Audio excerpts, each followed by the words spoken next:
Tahu nggak gimana burung elang memilih pasangannya? Dia nggak asal pilih loh. Elang itu nguji, kasih cobaan. Induk elang itu dia metik dahan pilihan dia, terus dia naik terbang tinggi, muter-muter di langit. Dan ketika ada elang jantan datang, pengen tebar pesona, tiba-tiba itu dahan dijatuhin dan ujian dimulai. Dan kalau si elang jantan ini bisa tangkap itu dahan dan balikin ke elang betina tanpa ada kesalahan, barulah dia dipilih jadi pasangan. Kenapa sih harus diuji sampai segitunya? Karena suatu hari si elang jantan punya tugas yang jauh lebih penting dan sangat penting. Tahu nggak siapa? Anaknya sendiri. Anaknya akan jatuh dari tebing. Nah, singkat cerita setelah mereka menikah ya, ini elang menikah nih, jangan pakai kawin, menikah. Mereka bangun sarang di tebing yang sangat tinggi supaya burung-burung lain gak ada yang bisa datang. Dan dilapisi tuh telur mereka. Pakai tau gak apa? Bulu mereka sendiri, bulu sang induk. Dan disitulah bulu-bulu itu akan jadi tempat telur elang itu menetas. Anaknya menetas, dirawat, dilindungi, dikasih makan. Akhirnya tumbuh, mulai kuat, mulai belajar mainin sayap. Dan tiba waktunya.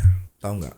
Sarangnya dihancurkan sama induknya sendiri. Bulunya dia ambil, dibuang bulunya. Rumah yang sebelumnya nyaman jadi keras dan tidak enak sama sekali. Anak-anak elang mulai ngoceh tuh, kicau-kicau. Kenapa yang tadinya sayang orang tuanya, sekarang kesannya kok kayak ninggalin, kayak mulai diabaikan. Dan induknya datang bawa makanan. Dan tahu nggak taruhnya di mana? Taruhnya di luar jangkauan sarang mereka. Dan akhirnya anak elang harus mulai bergerak.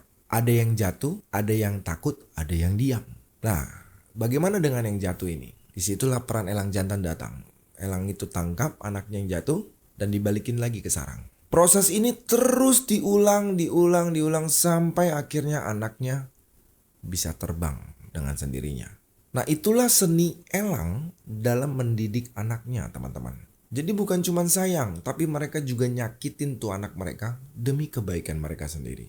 Dengan tantangan, keberanian, dan juga kebijaksanaan oleh induk-induk itu. Nah, kita bisa belajar nih ilmu dari elang ini nih, tentang cinta, pengajaran, dukungan, dan seni membantu orang lain untuk terbang tinggi. Kalau kalian lagi jadi elang untuk orang lain, jangan takut dibilang jahat saat lagi ngajarin mereka. Karena kadang sayang itu bentuknya bukan cuma pelukan, atau support atau dukungan, tapi dorongan, juga paksaan. See you there.